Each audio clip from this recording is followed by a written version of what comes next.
All right, what up, people? It's your boy Chid from Lunar Eagle Eye, coming to you again with a brand new review. This time is to talk about that madness game, Cardiff versus Arsenal. I told you people it wouldn't be easy. I did say it would not be easy. Joining me to review this game is a good friend of the show. Top, say hello to the people, man. Yo, what's going on, Peeps, man? I am happy. We got an away win, boys. An away win. Our second one in 2018, bro. So I'm not complaining in this show, man. I'm taking this. I don't care if it was 2-1, 3-2. I don't care what the score was, bro. Like, I'm happy that we got the 3 points, got the W, and we can go into the international break knowing that we've won our last 2 games. So for me, I'm happy, man. Literally, I'm happy we got the away win finally, man. I completely agree. I mean, we were just saying offline now that, to be honest with you, winning breeds winning, and it doesn't matter how you do it.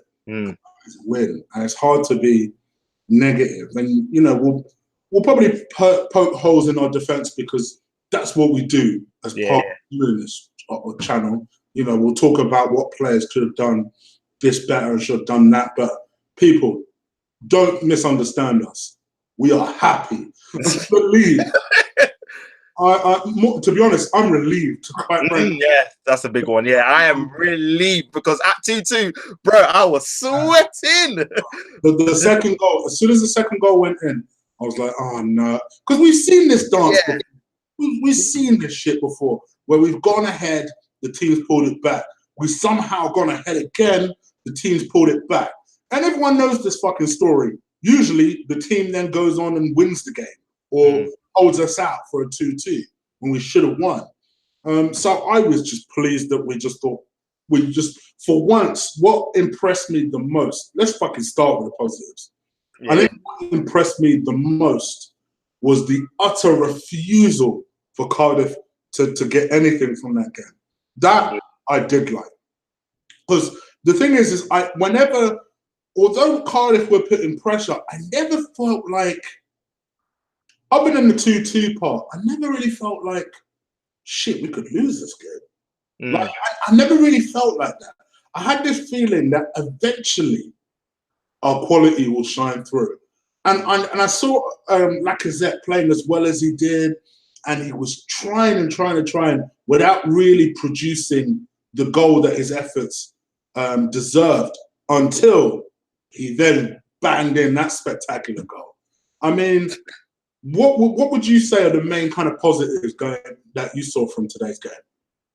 Yeah, like for me, I have to agree with you. Like Lacazette, I thought he was immense today. Honestly, just everything about his game, his work rate, he was winning the ball high up the pitch, and that was creating chances for other people. The way, you know, he's finishing, obviously that finish for the goal. Oh my Lord, then he burst off the net. I was like, raw. And then the little samba dance afterwards, I was like, that's my guy, that's my striker. I love a bit of sauce with our strikers. That's what I love about Aubameyang and Lacazette. Just the friendship, the sauciness. Oh my God.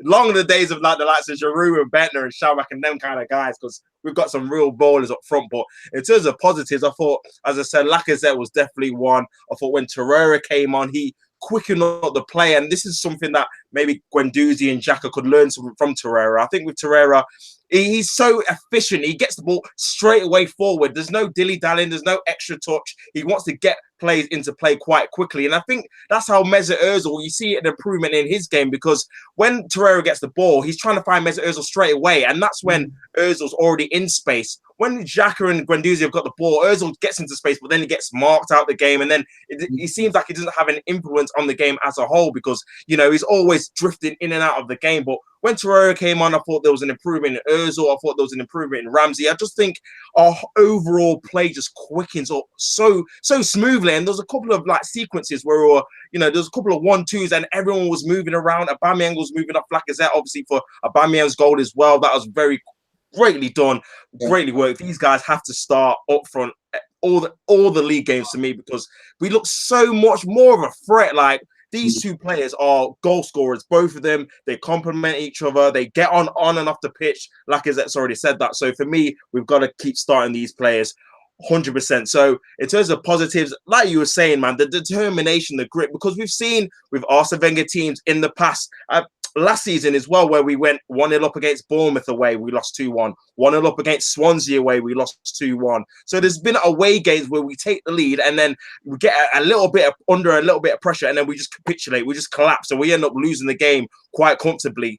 But we didn't see that this game. We saw a little bit of fight. Cardiff, they tried their hardest, and like you were saying, I always felt that Cardiff, we kind of let Cardiff back into the game. It was always because of our individual mistakes that they actually got chances, you know, starting with checking the first 5 minutes, just passing it straight to their player, you know, mistake from us. You know, there was nothing that I thought a bit of skill from them, or I thought, oh, this guy is particularly dangerous. I always thought it's going to be a defensive, you know, collapse from us individually that's going to get them back into the game. But overall, getting our strikers off the mark, brilliant. I just thought overall, just getting the 3 points was the key thing and the most positive thing. And I think this is going to give Arsenal fans a bit of optimism going into our next game, which is away to Newcastle, because we've already won an away game. It gives a less bit of pressure on that away game. We've not won away in quite a long time. We've already know we can do it this away this season. So hopefully we can get into a bit of momentum and try and win that game to gain some wins going with, you know, and just see us climb up the table quite quickly. So yeah, I think they were the positives, my friend. Yeah, I must admit, I'm with you in everything you've just said. I think the Newcastle game will prove to be an interesting game, because I never think it's the easiest place for us to go. Yeah. Sorry, people. I should have explained at the beginning. So Ola was on some Nigerian time. You know. You man already know me, Ben. As you can see, he's just dropped in. Say hello to the people. Yeah, what's happening, my people? Yeah, sorry about the lateness. 10 minutes late. It's not so much Nigerian time, but I tried to pull it back. I tried to reel it back. Man. You know how we do, man. You know how we do. But yeah, you did tell me it was going to be. Main thing is I'm here now, and yeah, ready to join in with you guys. So you just missed Top to talk about some of the positives of the game. From your perspective, Ola, in terms of the game and the positives that came from it, what would you say they were? Lacazette and Aubameyang starting together. That's a real positive. It's probably something a lot of us has been crying about for quite some time now. That every Arsenal fan. Every Arsenal fan we've wanted those two. If we've got them, why not? You know what I mean? It's like having 34 double Ds and not flaunting them. You got them, you gotta stop flaunting them bitches. You know what I mean? How you got 34 double Ds and you ain't busting them things there, man? You know what I mean? Don't be leaving one on the bench. You know what I mean? Bring both of them out. You know what I mean? So yeah, man, I'm happy for the. So true. It is so true. It's like I 100% agree. Yeah, but serious thing. So I'm happy both of them played today. I wanted Torreira, but I suppose, you know, let's make our wishes one step at a time. We can't have all of it. It's like wanting everything you've ever wished for all in once at Christmas. Well, you get once a year. So take time, we relax. There's loads of games to play. Torreira will come in when the time is right. But, you know, I wanted him in. Maybe the other guy that I probably would have made a parlay for would have been either it will be a Welbeck, just because of if they're not contributing with goals, they're going to give you manual labor. You know what I mean? So on that front, I probably would have gone with either of those two. But, you know, I'm happy with the guys that went on the pitch today. And yeah, in true Arsenal style, you know, we've done a bit of Santa Clausing. You know how we do it. My favorite lyric of yours. We've done a bit of Santa Clausing. Well, anybody scores. Who won some goals today? Well, who hasn't scored in the league? Oh yeah, Cardiff. Yeah, scored no goals in the. By the way, here is 2 for you. You can have 2 today, mate. I said it in my preview. I even quoted you. I said, Cardiff scored a goal. So to quote Ola, we are Santa Claus of the Premier League. We will gift wrap them. Not just one. We can't just do one. You can't just do one. That's not Arsenal. We're gonna make it difficult for ourselves. So here's two. Let's make it really difficult. Let's make it rain for you bitches today, man. Make it rain, man. You want goals? Here's a couple goals for you. You know what I mean? So yeah, man. But we made it nervy. We made it difficult. But in the end, you know, everybody at the start of today, before kickoff today, everybody would have just settled for 3 points by any means necessary. Wouldn't have cared in the hell how we got it. You know, whether they scored 3 own goals, whether it was 10-9, whether it was 9-8, we would have. All we wanted was 3 points going into the international break, and I'm happy we got it. Yeah, that literally tops just mirrored your comments. Let's talk about the starting lineup. So I know Ola's talked a little bit about it. Tops, from your point of view, when you saw that starting lineup, were you happy? Were you satisfied? What were you unhappy with, if you were unhappy? Yeah, obviously with the starting lineup, I was so gassed that Lacazette and Aubameyang were starting. Like that's what I've been calling for all season, just them two up top. You know, because they're both of our amazing goal threats. So that's what I was happy with. In terms of unhappy, you know, I was kind of disappointed that we've not seen Torreira yet. But, you know, like Ola was saying, like, just one step at a time. We've got a lot of games to go by, you know, with the Europa League, League Cup, FA Cup. You know, we're going to have to use our squad quite, you know, responsibly and quite, you know, cautiously, because we know how we get injuries quite a lot of the season. So for me, I was disappointed with Torreira. I thought all the games he's come on, he's played quite well. When he's played in the Premier League, when he's come on as a substitute. So I did want to see him, and maybe as well Lichtsteiner as well. I mean, I'd want to, with Bellerin, obviously going forward, he has improved. I will give him that. His crossing has improved, but just in terms of defensively, for me, there's not a lot he does when he's 1v1, and he gets left 1v1. To be fair to him. With Ozil and Mkhitaryan not tracking back and helping him. But I just think it's too easy either to get past him or to, you know, he allows crosses to come straight in the box all the time. If you look at the Cardiff game, all their crosses were coming from their side, not Monreal's side, because they already targeted as a weak part of our team. So I think with Lichtsteiner, there is nothing we can lose by just putting him in there for one game, see how he does. You know, we've not even seen him play right back yet. You know, the game he already played was left back. So for me, I probably would have, you know, put, you know, Lichtsteiner in there along with Torreira. In terms of Petr Cech, it's kind of a sticky one, because when he comes to saving and, you know, coming out for crosses and stuff, I think he's been relatively quite comfortable. I think he's been okay. He's not a sweeper goalkeeper. That's Cech's problem. He's not a sweeper goalkeeper, which is exactly. I say problem. It's our problem that we should. Whether that's dropping him or whether that's teaching him how to do the job, that's up for discussion. So yeah, I agree with you. Just picking up on your point about Bellerin, let me ask you a question, because I've seen a few people make this suggestion, and if anyone who's seen my preview noticed, I never did this, and that was, you know, people are gassed over the last game that Hector Bellerin got himself 2 assists.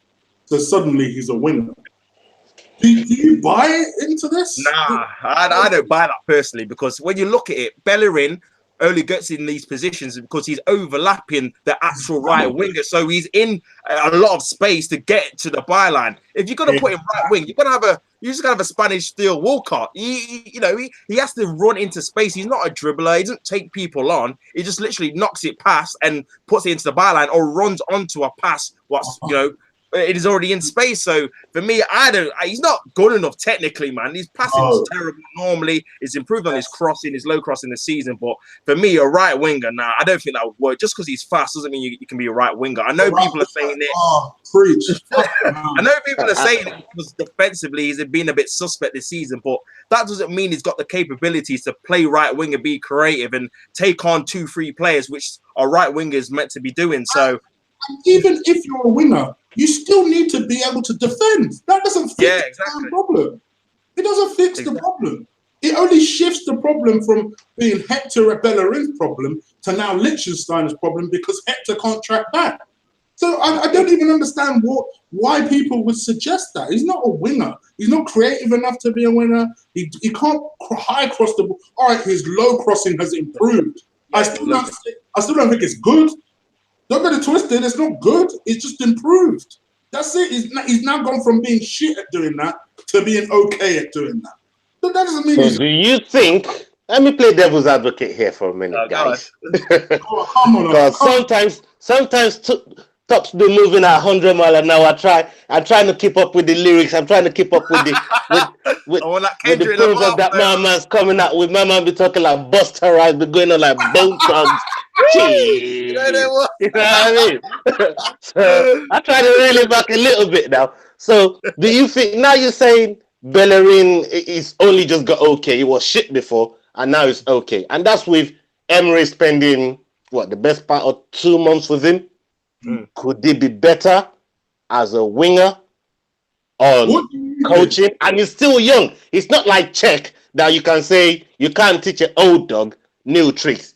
Bellerin, just because he's been with us forever, doesn't mean, you know what I mean, he's old. He's a young player. Could he still learn? Could he still learn that role? And let's not forget he was converted to being a right back.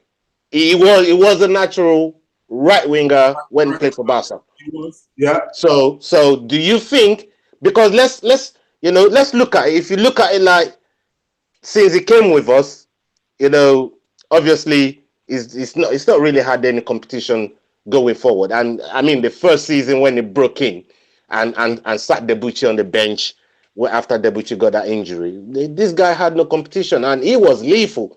Like everybody was singing his praises, like the way he was getting forward, getting back. And I'm thinking to myself, this guy could go on and dominate Europe if he keeps his head down and he gets his groundwork going and all of that. But from what we've heard from some of the players that's left the club, do you think that fucked up his development?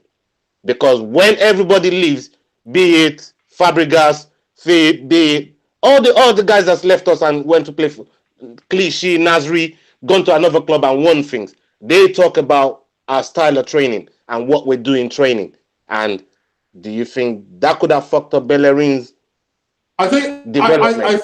And could he improve with, say, a season, maybe over the course of 2 seasons? Wenger had, 6 years with him? Yeah. So over the course of a season, 2 seasons, could this guy, could they really fulfill that right wing position, giving him the chance to do that? The best. I'm just playing devil's advocate. I'm not saying go and put him there now, but I'm just trying to flip the other coin and let's see what you think about that one day. Here's the thing, right? I get what people are saying. That Hector started off as a right winger. Maybe there was a reason that he went to a right back.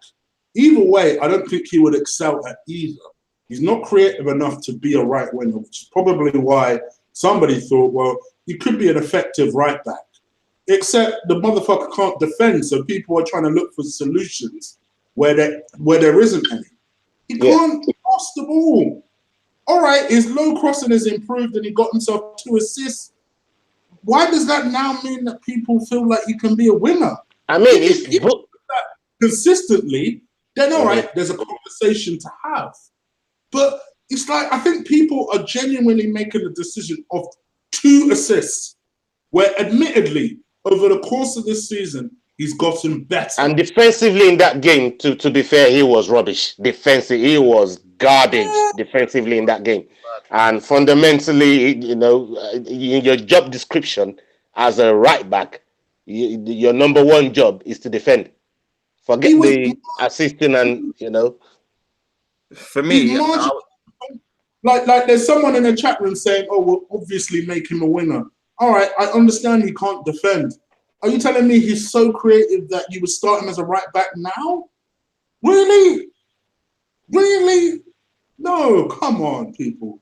People are trying to find solutions because they can't just admit Bellerin is shit. It is what it is. He has been shit for some time. People are trying to give him a chance. Eventually, we will realize that, oh, he's just shit. And that's okay. That's all right. It's okay to be shit. It's all right to be Yes. It's okay to be. A player could be shit without. What I hate is that our fan base are very quick to make excuses. A very good example is Xhaka. Granite flipping Xhaka. Tops, what are we going to do with this kid? What are we going to do with this kid? I don't know, man. I don't know. He's the thing is, I thought the second half of West Ham, I thought he improved. I thought he had a better performance than he has done in the previous games of the season. I thought he was actually passing forward. He was speeding up the play. He was looking to be positive. Antonio was turning him off and on like tap water. I'm telling you, brethren. My man was turning him off and on. Like, it was like my man's turning off tap water. But I couldn't believe. I was in the stadium. I'm thinking, what the fuck is going on here, man? Like, how is my man getting turned? Yo, it's like flicking the thing and getting turned on. I'm thinking, what the ras is going? Yo, I couldn't believe my eye. Blood, I was fuming, man. I've never. I was. Oh my god. Oh my god. Too much. In terms of Granit Xhaka, I've got to echo what Gina says, man. I just think this league is just too quick for him, man. Like, I think he under the Bundesliga with another team, I thought, he'll get time and space. Like you said before, best performance was against AC Milan. They respected him, gave him all the space in the world. Exactly, all the space and time in the world, so he could pick his pass, do his thing, and he was comfortable and he looked amazing. When teams put him under pressure, he gets panicky. He can only turn one way. He shows like his mobility must be like naught. He cannot turn to save life, like Ola was saying, and just lapses in concentration, like today with the pass. Him giving it straight to, I don't know what he was doing. He could have just passed it to Guendouzi, who was just literally like only next to him.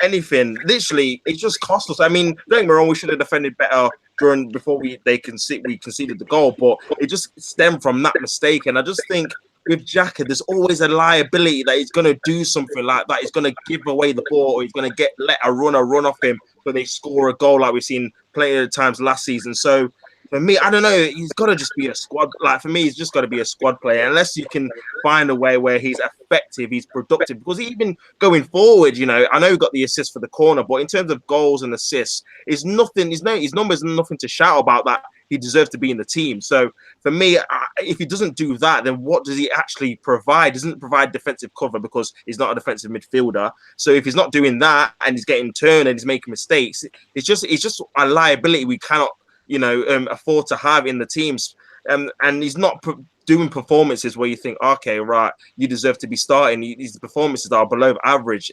So for me, I don't know what we're gonna do with him. I can't see him. Can I see him improving?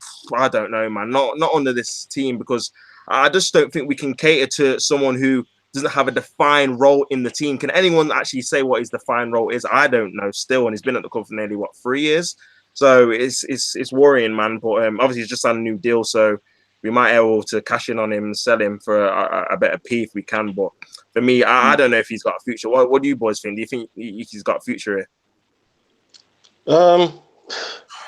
I don't know anymore, man. I mean, this guy keeps committing some unforgivable sins, man, in a football match, and you think to yourself, how long can we carry on putting up with this?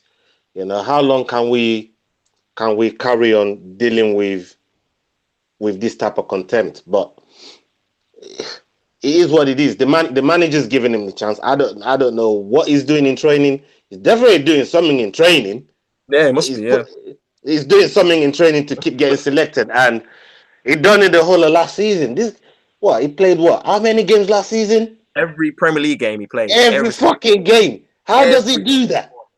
Let me ask you boys a question about Xhaka that I think I've heard no one else mention. Do you think that we should start Lichtsteiner, not just because he's a better player than Bellerin, but that he would have a positive effect on Xhaka? He seems to. I don't know. I'll tell you why. Monreal is Spanish. He scores a hell of a lot of goals for us. He was our best player, our best fullback. He didn't make Bellerin better. So, I just think maybe just by Lichtsteiner being on the field and being a positive influence. Because I think Lichtsteiner will be able to tell him, you're playing shit, and really try and direct him and help him to develop. I'm trying to think of anything I can do because I'm thinking, I'm hoping, and I'm praying. Here's a solution: potentially playing Lichtsteiner, who, in my opinion, is a better player than Bellerin anyway, and then it helps Xhaka to be able to position himself properly and maybe read the game better than clearly Xhaka can. I think Lichtsteiner will be able to do that and help him and guide him a little bit.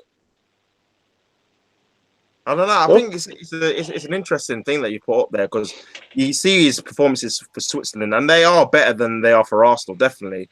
And, you got to think, why is that? Why is his performance for Switzerland, an international team, where you think the level is higher than obviously club level? Why is his performance better there than it is for, Arsenal? So maybe Lichtsteiner, and for me, Lichtsteiner's the captain for me, man. I love him, mate.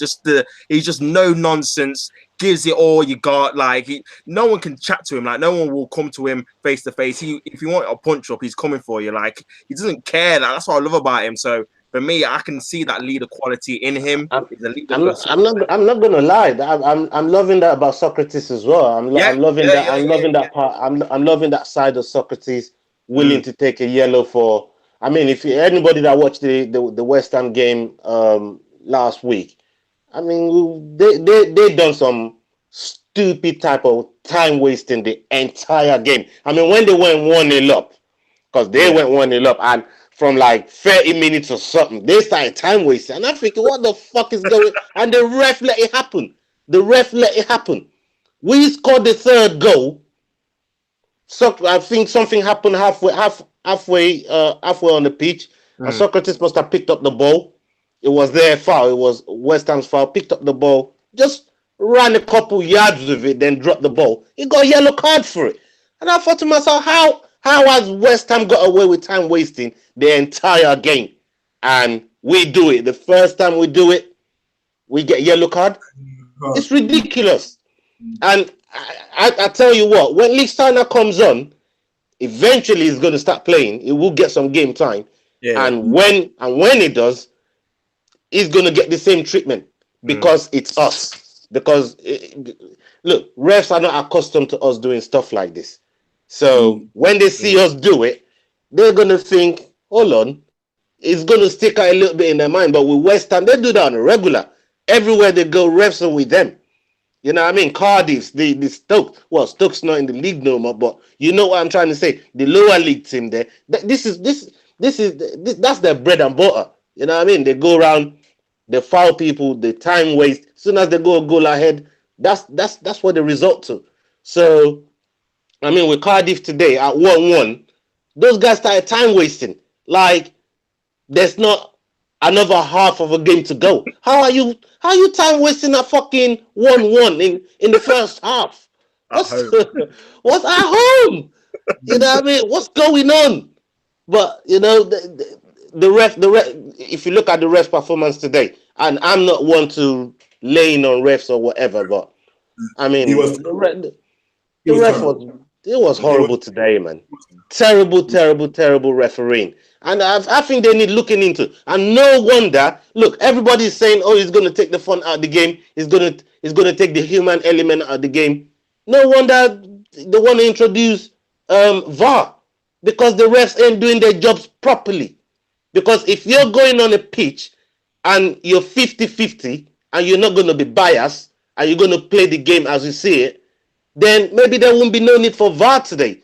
But now we've got VAR to help them motherfuckers out. Some of them might be out of a job before you know it, because VAR's going to start telling everybody what's up, and that's the future, man. That's the future. You might see some Kardashians and Red Tete on VAR just pop up. You know what I mean? VAR instead of VAR. Yeah, trust me. I clocked that as well. It's crazy. It's crazy, man. They're killing me with it, man. You know what I mean? The people need to start doing their jobs properly. Look, it's all right blaming the players, but if you're the man that's been put in charge of officiating the game, you got to do your job properly. And Here's the thing, and funny enough, I quite like Shorty, so I'm not. This ain't a dig at Shorty, but Shorty TV has made a couple of points defending Xhaka, right? And to me, why I always get at people when they want to throw stats when they defend Özil is they'll show you stats that fit the narrative of what they want to describe. Well, Özil gets in the game the most on the team, gets in the ball the most on the team, or he does X key passes that do this and that do that then leads to a goal and this, that, and the other. And for me, you're reaching. When you make mistakes, everyone makes mistakes in the game. But when your mistakes are costing us goals, potentially costing us games, or costing us points, that's where I have an exception. You can throw all the stats you want. I'd rather you did fuck all than cost us the damn game. That's my opinion. I'd rather you did nothing than cost us the game. And that's where I have a problem with Jack, because continuously, for all of the things that you want to throw at me stats-wise that he does well, he doesn't do the basics of his job well enough. Forget what you want to say about defending. He's not defensive midfielder. All I've had people tell me is he's a number 8. He likes passing the ball. Fine. All right. Forget the defensive side of it. This was a pass. So if the man can't pass the ball, what the fuck is he in this team for? What's he in the team for? And that's my problem. That's where I have an exception to Xhaka. I thought he had a shocking game today. I thought his passing was off today. He was getting bullied by the Cardiff players today. And that is the problem I have with Xhaka. With Bellerin, the motherfucker can't defend. And going forward, I don't think he's good enough. Having said that, I don't think Bellerin was that bad today. As I don't think, surprise, surprise, Mustafi was that bad today. Yeah, you know what? To be fair, I thought the first 20 minutes he was shocking. But then started to come back into it. And then I thought largely him and Socrates did okay. Actually, I thought out of the two, he was the better one. I thought Socrates had a bit of an off game today. But here's the thing. I will call a player out when a player makes a bad mistake, including Mustafi. Mustafi, who I didn't think tracked the runner.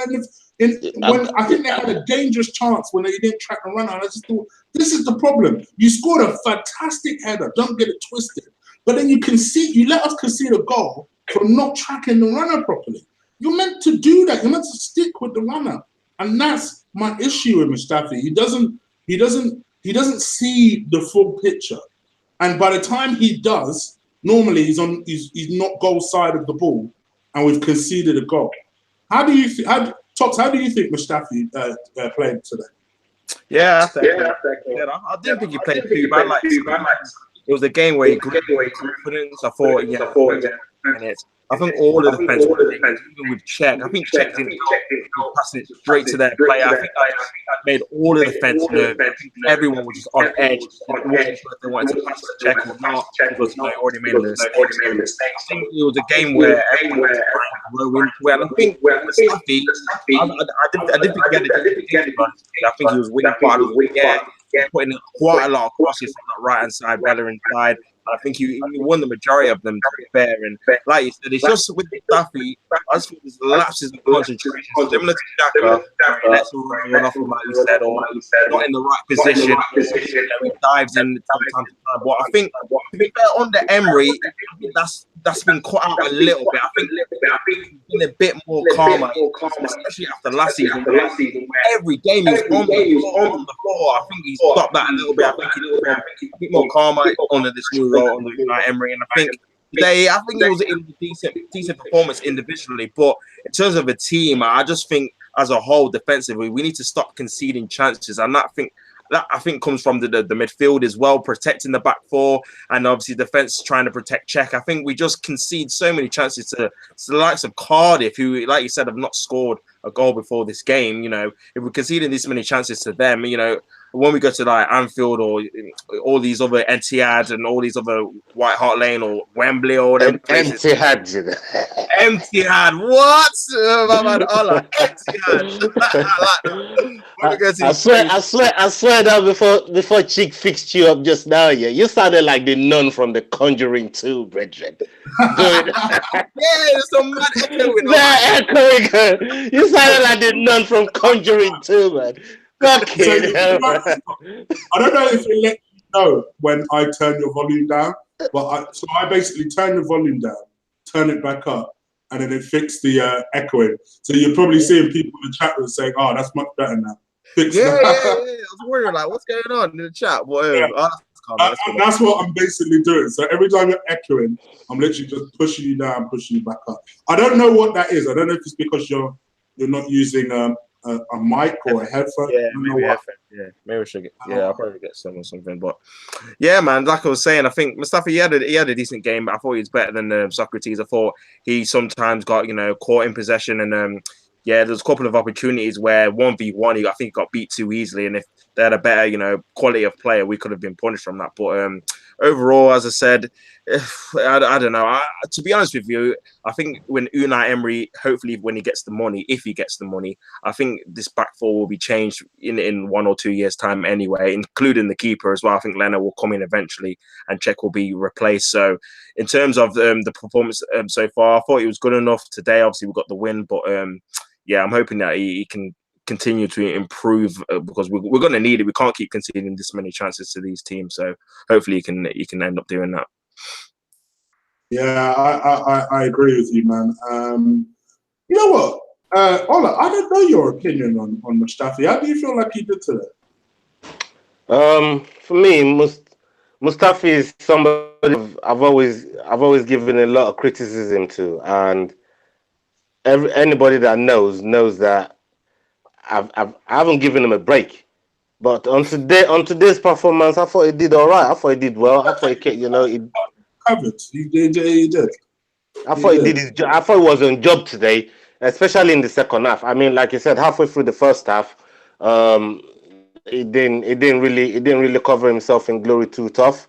But on the whole, Mustafi, he got us the opener. It's always nice when he does that. Mustafi is one of those players that it give you a wow moment like that, and then 2-3 games down the line you get a bad moment from him. So you just don't know what you're gonna get from him. I just want a bit more consistency from him. And as you could see, right at the end of the game, Juan Carlos was having words with him. And that goes to show. It makes me think what goes on in the dressing room at halftime. Does Emery just kick back in the dressing room like low key and let Juan Carlos on the motherfuckers in the dressing room and say, yo, you tell them, man, there, because I'm tired of telling this man the same thing over and over again. And it's probably when they're gonna get into their heads, because we all know they need tough love. That's number one. That tough love is gonna yield results. No doubt about it. But it needs a lot of drilling, because every time, make no mistake of it, every time you see Klopp smiling his nice shiny Colgate set of teeth, my man is growling 2-3 times over when people ain't looking. I've seen his players make fuck ups on the pitch, and you should see this man growling at man. You should see Klopp growling at people, And I'm like, rah. If you know what I mean, if that's how this man's going on, when he's being passionate, I'd hate to see him vex. God, that's just him being passionate, in a football match. I seen him leaning on the fourth official the other day, and I thought I was going to yam up the man off the ground. But that's Klopp, and I guarantee you, Emery's got that in him, and Juan Carlos has got that in him as well. But with the defenders, they're learning every day, and this is why I think I just think Lee Steiner coming into the game, like you said, looking after someone like Shaka when it comes on the pitch, looking after Bellerin. If people's wish was to get granted, I'm not in this on this wish list business of playing Bellerin on the right wing. I just play the devil's advocate. I'm not supporting it, but I mean that's two people he's got to babysit, and he's got to worry about his own game. You know, these are professionals. You know, how many of these players that he's meant to be babysitting are actually going to share their wages with him? Well, you're going to share your win bonus with me? Are you going to share your nice clean sheet bonus? You're not going to share none of that with me. Why should I look after you? Why should I look after? Why should I not worry about my own game and make my game better? I know we're a team and everything, and I will bail you out. I can't be bailing you out and babysitting you and all of that all in one game. No, boss. Because we're meant to be professionals here. Everybody, they're earning their own crust. Because when you get your AMG Mercedes and you inviting your Instagram model to come and jam in your yard, you ain't inviting me to come and get some of that butchie. You know what I mean? So I ain't helping you do shit. Figure it out like I had to do. You know what I mean? Be a man and figure it out. But you know, we want change. The change is here, and it's going to take a while before everything we like starts happening. We all cried for change, yeah, and now the change is here. Now let's embrace it. It's going to get worse before it gets better. Maybe now that we're seeing we're seeing major flaws out of all these players that we were all prepared when Emery took over to give these guys a chance. I said every player that flopped under Wenger that he signed recently, including Bellerin, the ones that have been there before, I'm prepared to give everybody a season. And that's what I'm going to do. I'm going to give everyone a season. Everybody's going to get, including Mustafi. Yeah, I know I go mad on Mustafi. I say, you know, the he's got Vaseline and grease under his boots. You know what I mean? I say no rabbi and Messiah can save him. And a lot of the times, deep down, I kind of like Mustafi. Deep down. But I can't help it, man. The man just makes me pull my fucking hair out every time, man. But today, on today's performance, he did well. He came correct, got us a goal. He did everything that you want in a centre back, and you can't have for more than that. I think he was all right. He did good.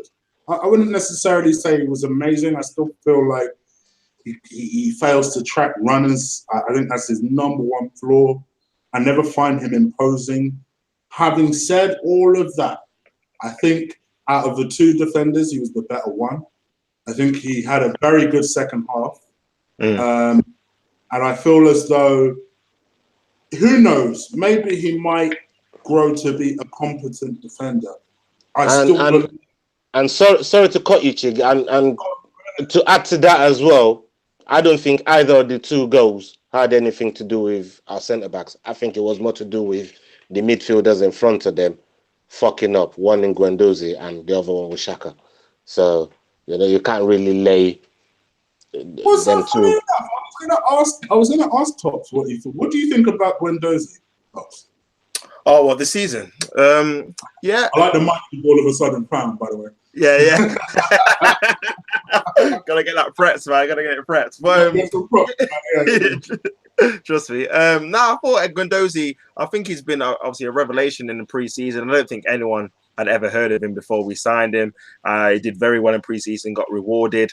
And I thought in the first two games, I thought he played quite well against very tough opposition. I do feel, though, like we got to be careful we don't burn this kid out. I do think that he's still young. He's still going to make mistakes. And positionally, he can get caught out. And we've seen already, you know, he let the chance with Aguero going through in the first game. And there's going to be times he's going to make mistakes like that. And he's a young kid. So, you know, it's going to be expected. But I think with players like this, and Lee Gunnar said this in the past, you've got to manage him. You know, you've got to play him in a couple of games and then drop him, put him on the bench, play him in another game or bring him on as a sub for like 10, 20 minutes and then drop him the next game. You've got to keep them hungry. With these young professionals now, they get very complacent. And I think that's been Bellerin's problem for quite a while now. He's been very complacent, got straight into the first team with no competition at an early age. And after that, he just got complacent. He doesn't have to put in performances because he knows he's going to play every single week. So I think with someone like Guendouzi, you've got to keep him hungry, keep him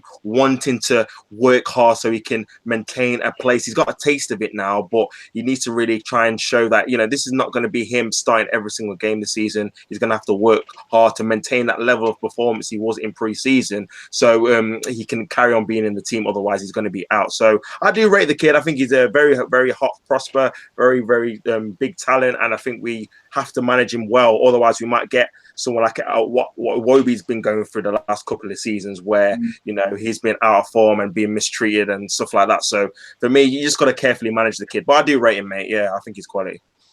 Yeah, I agree. And funny enough, so people in the chat room said that, you know, that he was making. I actually thought he did all right today. I did. I felt like he played a slightly different role. He was deeper. Yeah. So he wasn't as involved as Xhaka. I think he's trying to see if there's a way that him and Xhaka can work together. I do agree with you that I think we're giving this kid too much too soon. I mean, I know Mike. Big shout out to Mike if he's watching. Another friend of the show from Gooners in the USA. He thought the same thing, whereby, you know, that he was very reluctant to start the kid in the very first match, and I must admit, now we're kind of 4 games in. It's like, okay, at some point we need to play Torreira, because every time Torreira comes on, just like today, we look defensively better. So what's the problem? What is the problem? You know, I've seen people in the chat room today say, oh, well, they don't feel like Torreira was bought as a DM.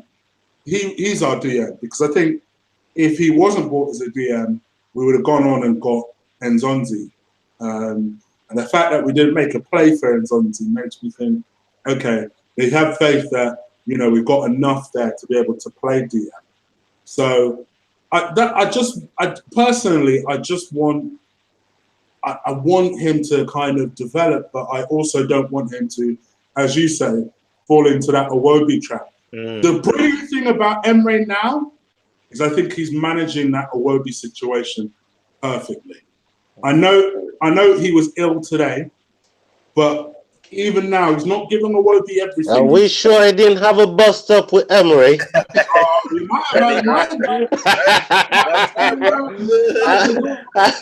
Are we sure he didn't have a bust up? Emre doing some Nollywood business, no? Yeah, because you know when our fan base want to raise some agendas and that, man, they're quick to find something, man. You know what I mean? So I'll help them find some if they need some. You know what I mean? There's a few put away in the cooler, man. You know what I mean? They can have it. And you could definitely make an argument. Funny enough, Shorty just TV. This is why I like this guy, because he does make the occasional good point. And he basically was like, Ainsley and Torreira would be his ideal combination in that middle when everyone's fit. I must admit that combination. You know what? That sounds good, man. That sounds good. I ain't gonna lie. That does sound like a hardcore midfield. Not That's very two big. hungry little bastards with a bag of pace, and they can defend. Terriers in that midfield. Yeah, I like the sound of that. I do like the sound of that. Yeah, man. Big up Shorty TV on that one, man. That's a hell of a midfield if we can put that together. Agreed. Okay, I mean, so in terms of your man in the match, so Olo, who would you say your man in the match is for this game? It's a hard one to pick today still, because I want to look at somebody that had a good game all around, and I'll go with Mustafi on this one. It's a shocker. I'm going to shock a lot of people with that one. I'm going to go with Mustafi on this one, man. I thought he had a good all-round game, and none of the goals were his fault. He got us the opener, and he defended well, especially in second half. Okay.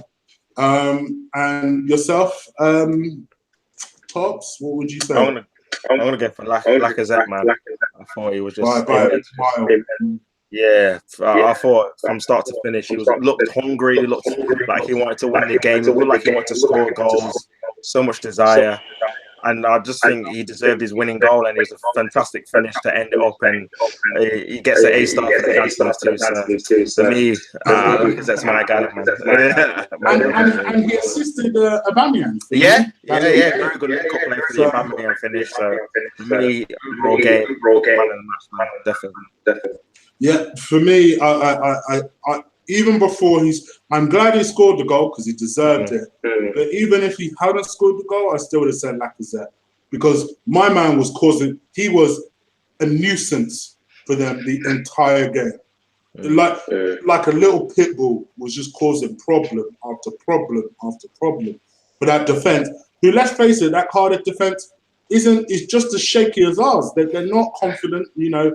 To be honest, they're a terrible team. And Lacazette made them feel like a terrible team. You didn't make them settle for 1 minute of the game. So for me, absolutely Lacazette was amazing. And he gave Aubameyang a goal that I think will do Aubameyang a lot of good going forward. Because that would be affecting Aubameyang that he hasn't scored up until now. He hasn't scored. So getting him that goal, and it was a beautiful team goal that they scored. I think, going forward that would be excellent. So that's pretty much it. Let me get your quick predictions for the Newcastle game before we get out of it. Yeah, man, that Newcastle game. I'm trying to drag myself up. I've heard about all them Jody lasses up there. Don't know your missus here to say that. I'm matrixing out of this motherfucker. That shit.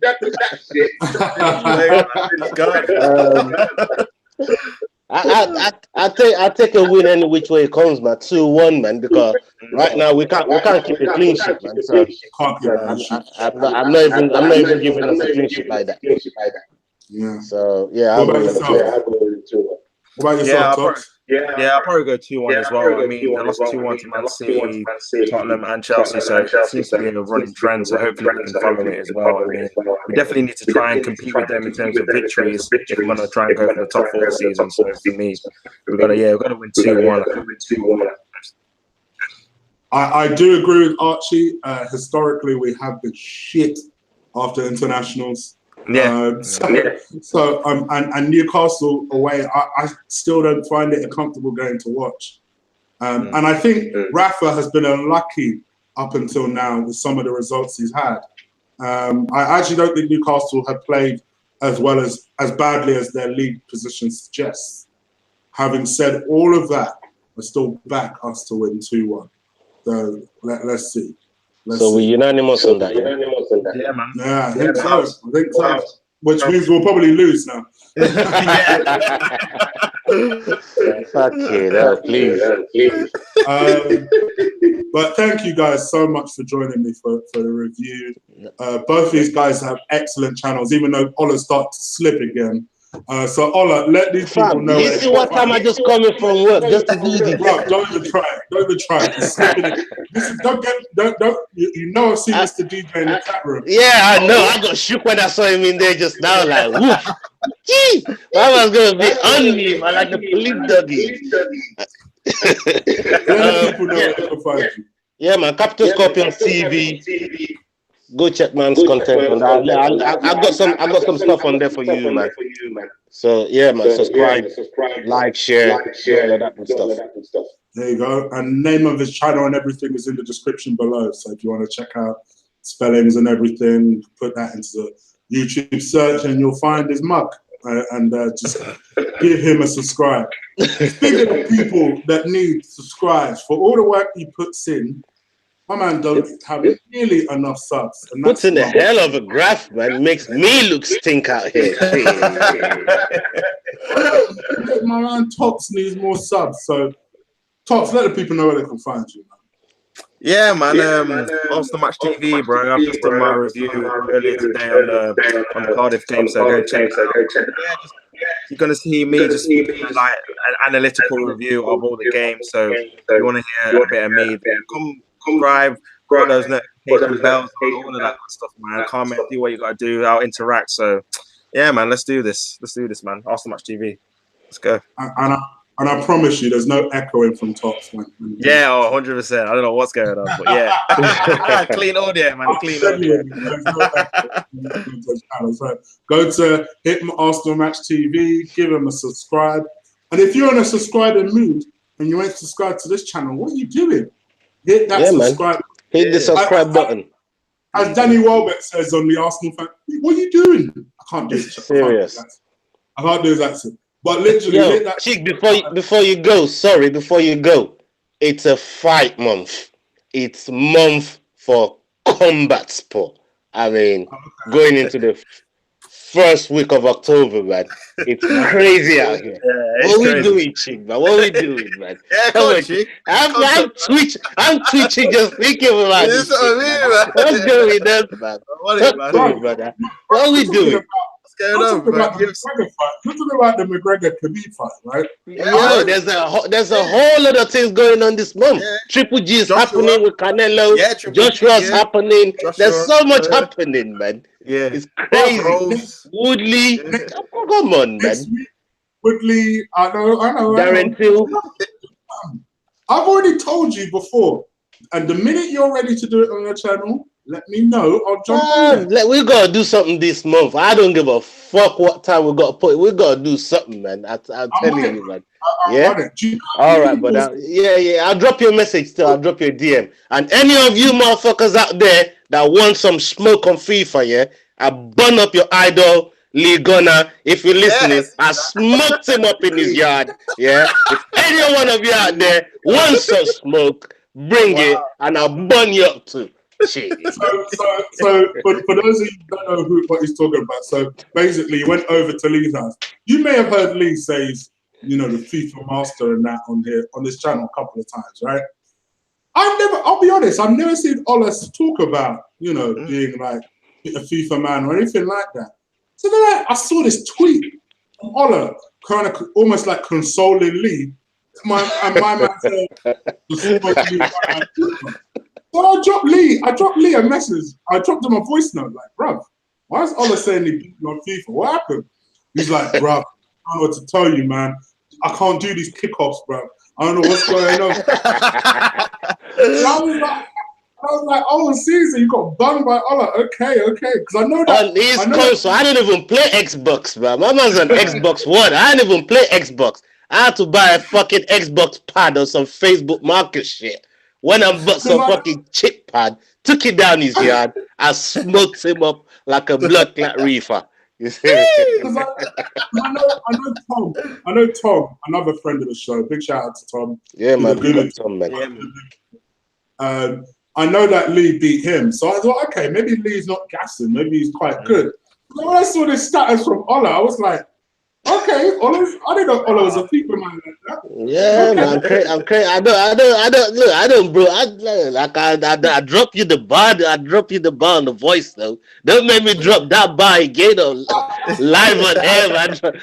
Those who know don't speak, and those who speak don't know. God damn it. Bro. If it's on the PS4, if it's on the Xbox, you might be able to take me. On the PS4, I'm a different breed, bro. Yeah, all right. We'll talk about this, man. I got PS4, man. I got PS4 for you. I got a weapon of mass destruction for you, brother. You know what I mean? Okay. So we will talk about this. One day we'll do this thing and we'll stream it. Yeah, I have no problem whatsoever. So anyway, so now you definitely got to subscribe to us because now you'll be able to see the conclusion of these wars and stuff. Yeah, man. Yeah, man. If you like this video, destroy that like button. Really appreciate it when you do that. It really helps the show get noticed when you do that. So please do that. And that's it from me. So I guess enjoy the international break. You guys might enjoy it more now that England has had a run and you realize, okay, England are capable of winning shit, then maybe people will be more enthusiastic about this international break. Who knows? But enjoy it. Enjoy the break from Arsenal, and we'll be back again in a couple of weeks' time when I preview the Newcastle game. All right, people, we're out there. Take care. Deuces. Peace.